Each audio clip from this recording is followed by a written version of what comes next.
अच्छा, वीरू के पास जाऊं उससे पहले एफआई का आंकड़ा आप लोग की स्क्रीन पे आना चाहिए। एफआई डीआई की प्लेट फ्राइडे को 9,200 करोड़ की एफआईज की बाइंग। ये ऐसे क्यों हुआ? क्या पहली चीज सीएनबीसी आवाज ने सुबह बताया था आपको कि फुटसी के एडजस्टमेंट्स प्ले आउट होंगे, एचडीएफसी बैंक के पास $450 मिलियन आएंगे, किसी मैनकाइंड फार्मा के पास $30 मिलियन आएंगे। ये इनफ्लोज हैं, $500 मिलियन के इनफ्लोज तो वहीं एडजस्ट हो गए। उसके बाद पीबी फिनटेक, पीवीआर की लार्ज ट्रेड्स वगैरह थे जिसमें खूब एफआईएस का पैसा इनफ्लो हुआ है। पर नेट नेट खबर अच्छी है, स्क्रीन अच्छी दिख रही है उस लिहाज से। लेकिन वीरो, बहुत बढ़िया मूव्स हमने थर्सडे फ्राइडे को एंजॉय करे। यूएस फेड के आउटकम ने बढ़िया टूल दिया। अब आपका over the weekend data points का जायजा क्या कहता है? एक तो कितना कन्विक्शन ये तेजी टूल 8वें स्ट्रेट हफ्ते में ले जा रही है हमको, मोमेंटम वाले। और आज के लिए मेरी रणनीति निफ्टी पे क्या हो, निफ्टी बैंक पे बात पे आता हूं, पहले निफ्टी के मूव्स कैप्चर करते हैं। बिल्कुल, देखिए आशीष, शुरू में एक बात मैं कहना चाहता हूँ। आई मीन, जिस बुधवार की आपने बात करी, यूएस फेड के निर्णय के बाद जो ये स्विंग था, हर चीज़ को आप छोड़ दीजिए, खबर को छोड़ दीजिए, आप आई मीन क्या हुआ क्या नहीं हुआ, सिर्फ अगर मैं प्राइस वाइज देखूं, उस दिन 21,033 के ऊपर ये एक फ्लैग का ब्रेकआउट था। फ्लैग अमूमन चाहे वो यूएस में हो चाहे वो इंडिया में हो, जो नेस्डेक में देखा गया था कुछ दिन पहले, या फिर किसी इंडेक्स में हो, फ्लैग का जब ब्रेकआउट होता है तो इंडेक्स या फिर स्टॉक फ्यूचर्स ऐसे ही चलते हैं। उनको ट्रेड करने का पैमाना यही होता है, बाय बाय और बाय। और अगर इन्वर्टेड फ्लैग का ब्रेकडाउन होता है तो शॉर्ट शॉर्ट शॉर्ट। ये हुआ। और जो हम शुक्रवार को डिस्कशन कर रहे थे कि अब मंथली, देखिए वीकली कॉन्ट्रैक्ट में तो कॉल राइटर था ही नहीं, 21,500 तक आपकी राह जो है वो खुली हुई है और ऑलमोस्ट 21,500 हो ही गया शुक्रवार की क्लोजिंग में। तो ये एग्रेसिव मूव है, बाजार ऐसे ही चलता है। बस याद रखिएगा, हम चल बहुत चुके हैं, स्टॉप लॉस को लेके चलिए। और किसी दिन भी स्टॉप लॉस ट्रिगर हो तो दुविधा में मत आइएगा, एक ना एक दिन वो होना है। और किसी ना किसी दिन जाके आप अब किसी कूलिंग ऑफ प्रोसेस में 10 डे एक्सपोनेंशियल मूविंग एवरेज को, 5 डे एक्सपोनेंशियल मूविंग एवरेज को छुएंगे ही। सो अपने स्टॉप लॉसेस लेके चलिए, वो बहुत ज़रूरी है। इस पैटर्न में सिर्फ स्टॉप लॉस अप्लाई करना होता है और कुछ नहीं। टारगेट्स बाजार आपको खुद देता रहता है। आपने एफआईएस के स्टैट्स को समझा दिया, आई मीन उन आंकड़ों को बारीकी से समझा दिया। डीआईएस की सेलिंग हुई। अब एक चीज़ याद रखिएगा, बहुत स्ट्रॉन्ग मोमेंटम के बाद जब भी इंस्टीट्यूशनल स्टैट्स में थोड़ा डाइवर्जेंस आता है, बहुत स्ट्रॉन्ग एफआईएस बायर और दूसरी तरफ डीआईएस सेलर जब बनते हैं तो इंट्राडे में डिप्स आने लगते हैं, थोड़ी सी वॉलेटिलिटी बढ़ने लगती है। और वो शुक्रवार को हुआ कि डीआईएस ने थोड़ा सा माल फेंका है। मैं इस सेशन को कैसे अप्रोच करूंगा, क्योंकि मैंने अपने शुक्रवार के नोट में आखिरी के 2 बजे ये भी लिखा था कि carry your positions for next week as well and और डे ट्रेडर के तौर पे आप बुक कर लीजिए। एफआईएस का इंडेक्स का आंकड़ा बहुत अच्छा है आशीष। अगर आप डेरिवेटिव्स में आए तो एफआईएस के, अगर आप इंडेक्स फिगर्स देखें, 1450 करोड़ रुपए की उनकी निफ्टी में बाई है, निफ्टी बैंक में बाई है। Index futures 8200 contract long, 6600 contract short cover किए, 3724 करोड़ रुपए की स्टॉक फ्यूचर में बाइंग, 12,840 कॉन्ट्रैक्ट लॉन्ग किए और शॉर्ट, मेगा शॉर्ट था, 34,000 कॉन्ट्रैक्ट शॉर्ट कवर किए आशीष स्टॉक फ्यूचर्स में। और सीरीज के मिड में किन किन में, एक बार सिर्फ आपको इंस्टेंस के तौर पर दिखाता हूं। एसबीआई क्यों भागा? एसबीआई भागा शॉर्ट कवरिंग। इसके 630 645 के जोन में इतने सारे शॉर्ट्स थे कि पूछे मत, सारे कवर हुए। तो बाजार में अच्छी शॉर्ट कवरिंग भी थी। आप देखिए एसबीआई का चार्ट आपके स्क्रीन पे आएगा, इसको शॉर्ट कवर मिड सेशन तक यहाँ पे ओआई घट रहा था। तो स्टॉक फ्यूचर्स में काफ़ी शॉर्ट कवरिंग थी और वही आंकड़ों में भी रिफ्लेक्ट हो रहा है। एफआईएस का इंडेक्स का आंकड़ा, ऑप्शंस का आंकड़ा ये कहता है करीब 6500 करोड़ रुपए की सेलिंग है, 2,50,000 कॉल लॉन्ग के अगेंस्ट लगभग 2,90,000 कॉल शॉर्ट, 2,50,000 पुट के अगेंस्ट लगभग इतने ही क्वांटम में पुट शॉर्ट। टेक्निकली आशीष, ये जब ऑप्शंस के आंकड़े ऐसे होते हैं तो बाजार रेंज में कुछ टाइम स्पेंड करना चाहता है। हिस्टोरिकली हमेशा ऐसा होता है और ये स्टैट्स यही कह रहे हैं कि माइट बी इंडेक्स थोड़ा इस रेंज में टाइम स्पेंड कर सकता है। निफ्टी पे आते हैं। अब जरा वो एफआईएस के आंकड़े दिखाएंगे प्लीज डायरेक्टर साहब। वो जो डायग्राम था आप स्क्रीन पे देखिएगा। हम अब सितंबर का जो स्विंग हाई था इनके नेट लॉन्ग कॉन्ट्रैक्ट्स का, उसको पार करने के कगार पे हैं। याद रखिएगा जुलाई में हम कहां तक गए थे? नेट लॉन्ग कॉन्ट्रैक्ट हमारे 1 लाख तक चले गए थे। तो अभी हमारे पास यहां पर थोड़ा सा रूम है निफ्टी पर या फिर इंडेक्स पर एफआईएस की और लॉन्ग देखने का। अब आइए निफ्टी के स्टैट्स पे देखिए। वीकली कॉन्ट्रैक्ट पे जिसमें हम ट्रेड कर रहे हैं आशीष, उसमें हमें रेजिस्टेंस का बहुत आभास नहीं मिलेगा। हमें सिर्फ बेस का आभास मिलेगा।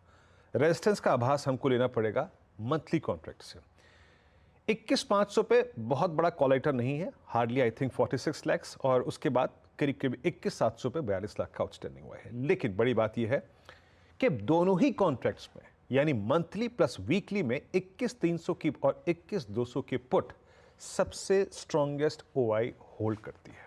और एक और चीज याद रखिएगा, जब आप इसको पिरामिड्स में देखेंगे, मैं फिर सुनिए क्या कह रहा हूं, कि वीकली प्लस मंथली पर 21,300 और 21,200 की पुट सबसे बड़ा ओआई होल्ड करती है। So as a day trader मैं फर्स्ट बेस तक दैट्स 21,300 डिप को बाय करूंगा, और पोजिशनल ट्रेडर्स के लिए याद रखिएगा 21,200, 21,190 प्लस आपका 5 डे एक्सपोनेंशियल मूविंग एवरेज वहीं पर प्लेस्ड है। अप्रोच क्या रहेगी? आज थोड़ी सी स्क्रीन पे सॉफ्टनेस दिख रही है, मैं फिर से कह रहा हूं it's a flag pattern. Softness को हम बाय करेंगे एक तर्क संगत डिप तक, लेके आइएगा base one. That's base one क्या है आपकी स्क्रीन पे आएगा, और वो है आशीष 21,370, 321। यहां तक के डिप को हम बाय कर सकते हैं, ये सुरक्षित है। और फिर कहूंगा 21,190 आपका क्लोजिंग बेसिस पे पोजिशनल स्टॉप लॉस होगा। 10 नवंबर से लेके अब तक निफ्टी ने 10 डेमा को देखा तक नहीं है, याद रखिएगा। तो थोड़ा सा प्रिपेयर्ड भी रहिए अपने स्टॉप लॉस के साथ। वो जोन है पोजिशनल स्टॉप लॉस का, डे ट्रेडर को बाय करना है dip towards base one. Wallet हो जाए कोई दिक्कत की बात नहीं है, री एंटर कर जाइए तो फिर रीगेन कर जाए तो री एंटर कर जाइए, बट फॉर्मूला वही रहेगा, बेस वन तक इंटरडे ट्रेडर को डिप करना, बाय को बाय करना है। ऊपर की तरफ जैसे कि मैं समझा रहा था कि वीकली कॉन्ट्रैक्ट पे 21,500 पे कॉल कंसंट्रेशन है, 21,510 का जोन निकला तो आशीष 21,640, 21,738 तक का जोन खुल जाएगा।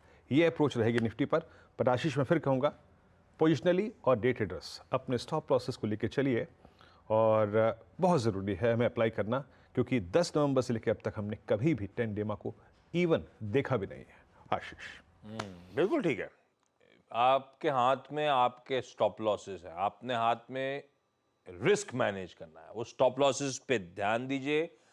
रिवॉर्ड्स आपका ये बाजार डिसाइड करेगा कितना ऊपर जाने का मन बना रहा है। हाँ, ये बात अलग है, बुल्स अभी भी कंट्रोल में नजर आएंगे आपको, लेकिन थोड़ा सा स्टॉप लॉसेस का ध्यान। और डे ट्रेडर्स के लिए अगर हमारे मार्केट्स वो मेंशन बेस के आसपास आ रहा है तो फिर एक्यूमुलेशन का जोन।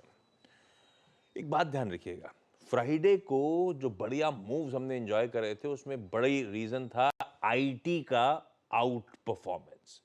गजब का मूव था फ्राइडे को आईटी में। आज शायद हो सकता है वो कुछ हद तक मूव्स रिवर्स हों। ये देखिए ट्रेंडिंग डे था आईटी का, दिन के हाईस पे 4.5% का अपटिक था। ये थर्सडे के मूव्स के ऊपर फ्राइडे को इस तरह का जबरदस्त एक्शन देखने को मिला। और ओवर द वीकेंड जिस तरह के न्यूज पैक्स आए हैं सैलरी रिलेटेड, वो थोड़ा सा डिसअपॉइंटमेंट, और दूसरा ब्रोकरेजेस के डाउनग्रेड्स आते हुए आज सुबह। तो आईटी अगर थोड़ा सा ठंडा पड़ेगा तो थोड़ा सा निफ्टी को वैसे भी वॉच आउट करने की जरूरत। ये आऊंगा मैं ब्रोकरेजेस सैलरी वाले इश्यूज जब स्टॉक न्यूज डिस्कस करेंगे तो इस पूरे सेक्टर को टटोल लिया जाएगा। लेकिन लाइए निफ्टी बैंक को स्क्रीन पे। फ्राइडे तो खैर सिर्फ एसबीआई के नाम था, ये सेकेंड हाफ गजब का मूव था स्टेट बैंक ऑफ इंडिया में। फ्राइडे सुबह उस बहुत चर्चा भी हो रही थी, और देखिए जाते जाते पूरा बैंक निफ्टी का सेकेंड हाफ का मूव इसी ने स्पॉन्सर करा है। हालांकि इंपैक्ट नहीं करता है, लेकिन ध्यान रखिएगा बैंकेक्स की एक्सपायरी और साथ में निफ्टी मिड कैप सेलेक्ट की एक्सपायरी कर देना है। आज मंडे है विरो, लेकिन निफ्टी बैंक एक सरकारी बैंक और उसमें एसबीआई हाईलाइट। लेकिन किस तरह का पोजीशनिंग लग रही है इंडिविजुअल स्टॉक्स की, जो आपकी रीडिंग थी वीकेंड की, उसके बाद निफ्टी बैंक पे किस तरह की रणनीति बनाओगे आप? बिल्कुल आशीष, एक बात आपने यहाँ पे अच्छी कह दी और समझा भी दी, वो बहुत ज़रूरी थी समझानी, कि निफ्टी आईटी का हमको एक एडवांटेज था। और एक और याद रखिएगा, 2 दिन पहले जो ओरेकल के नतीजे थे उसके बाद, प्लस आशीष निफ्टी आईटी में अप्रैल 2022 में एक ब्रेकडाउन था, और उसी ब्रेकडाउन को गार्ड करके इस बार काफ़ी शॉर्टिंग हुई थी 33,700 33,500 के जोन में, और वो जोन जैसे ही निकल गया तो आधा काम तो शॉर्ट कवरिंग नहीं कर दिया। खैर, जैसे कि आपने उसको एक्सप्लेन कर दिया है, आज के लिए इसको कैसे अप्रोच करना है या फिर क्यों कॉशियस रहें आप निफ्टी आईटी पे, वो आपने समझा दिया, मैं उस पर दोबारा नहीं आऊँगा। Let's talk about Nifty bank now. Nifty bank शुक्रवार को मेरी कमेंट्री क्या थी एग्जैक्टली बात हुई थी कि हमारे पास ट्रेड जोन है 48,200 और नीचे की तरफ 47,800, क्योंकि 47,800 पे पुट राइटिंग हुई थी और आप देखिए कैसे हमारा बेस 1 आया, डेट हाई पे गया, लेकिन 48,050 ये किसने पार कराया? That state bank of India. State bank of India में अच्छी शॉर्ट कवरिंग हुई। HDFC बैंक का जिक्र कुछ देर पहले आशीष आपने किया था। HDFC बैंक ने सितंबर फर्स्ट वीक के स्विंग हाई को शुक्रवार की क्लोजिंग में रीटेस्ट किया। तो ये दो स्टॉक फ्यूचर्स अगेन आपके रडार पे होने चाहिए। मेरे ख्याल से अगली अगर तेजी निफ्टी बैंक में आनी है तो 1670 के ऊपर HDFC बैंक को हमें मॉनिटर करना जरूरी है। क्रिटिकल है आज के लिए एक stock future, that's HDFC bank. अब आते हैं निफ्टी बैंक की प्लेसमेंट पे। आशीष, यहाँ पर इतने बड़े स्विंग के बाद पुट राइटर्स भी ऊपर आते जा रहे हैं। जरा पिरामिड्स लेके आइएगा स्क्रीन पे। जब आप पिरामिड्स को देखेंगे तो आपको एक चीज़ स्क्रीन पे क्लियरली विजिबल है कि पुट राइटर्स कैसे प्लेस्ड हैं। पुट राइटर्स प्लेस्ड हैं निफ्टी बैंक में 3 क्लस्टर्स में। एक तो एट द मनी पुट 48,000 पे स्ट्रॉन्ग पुट राइटिंग है। साथ ही साथ अगर आप उसके बाद देखें नीचे की तरफ तो 47,800 पे, और ऊपर की तरफ 48,500 पे, और उसके बाद ऊपर की स्ट्राइक्स पे कॉल राइटर्स प्लेस्ड। मेरी अप्रोच क्या रहेगी? देखिए, एज अ डे ट्रेडर आपको कंट्रोल डिप को बाय करना है। आज स्क्रीन पर गिफ्ट निफ्टी कुछ ऐसा ही कह रहा है। तो बेस क्या रहेगा? बेस आपकी स्क्रीन पर आएगा, स्क्रीन पे लिखा आएगा, दैट्स 47,790 और 640। ये ऑप्शन के मुताबिक बेस है अगर हमें डिप मिल रहा है, या फिर 48,010 को भी मॉनिटर करिएगा। अगर हमें उतना डिप ना मिले तो भी वो बाय जोन होगा, बट डे ट्रेडर के लिए इससे नीचे का जोन बाय नहीं होगा। और हमें ऊपर की तरफ मॉनिटर क्या करना है? 48,210 ये जोन कटा तो अ स्विंग टुवर्ड्स 470 पॉसिबल है। और फिर कहूँगा, जैसे कि मैंने निफ्टी के केस में पिक्चर ड्रॉ करी थी, 21,190 पोजिशनल सौदे इसके नीचे नहीं होंगे। सेम केस यहाँ पर भी है। 47,420 जो आखिरी लेवल है बेस में, आशीष 47,420, मैं उसके नीचे अपनी पोजीशंस को रखना नहीं चाहूँगा। 47,420 430 के आसपास ही हमारा shortest moving average 5 day exponential moving average है। याद रखिएगा, 29 नवंबर के बाद से लेकर अब तक हमने कभी भी इवन द 5 डे उसको वॉलेट नहीं किया है।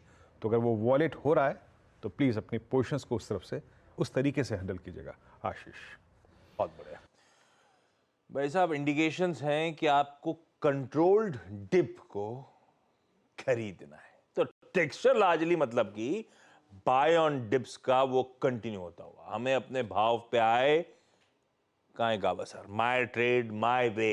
ध्यान रखिएगा, निफ्टी बैंक दोनों पे वो स्ट्रेटेजी है। बता दें कि मनी कंट्रोल पर दिए गए विचार एक्सपर्ट्स के अपने निजी विचार होते हैं। वेबसाइट या मैनेजमेंट इसके लिए उत्तरदायी नहीं है। यूजर्स को मनी कंट्रोल की सलाह है कि कोई भी निवेश निर्णय लेने से पहले सर्टिफाइड एक्सपर्ट की सलाह लें।